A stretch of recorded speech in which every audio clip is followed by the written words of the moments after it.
Здравствуйте. Давайте посмотрим вопрос, как ему без вас? Как загаданному человеку сейчас без вас?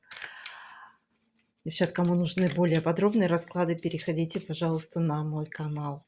Как же ему без вас?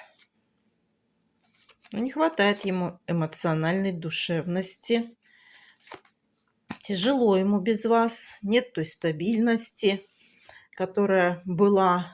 Как бы он теряет почву под ногами. Ощущение разбитости у него. И ему тяжело, для него это кризис. Но также он понимает, что, наверное, возвращения назад не будет. Тяжко на душе, очень сильно переживает. И он понимает, что между вами как бы увеличивается вот эта дистанция, пространство. И это все как-то с болью ему в сердце отдается. Эмоционально больно терять ту стабильность, которая у него была с вами.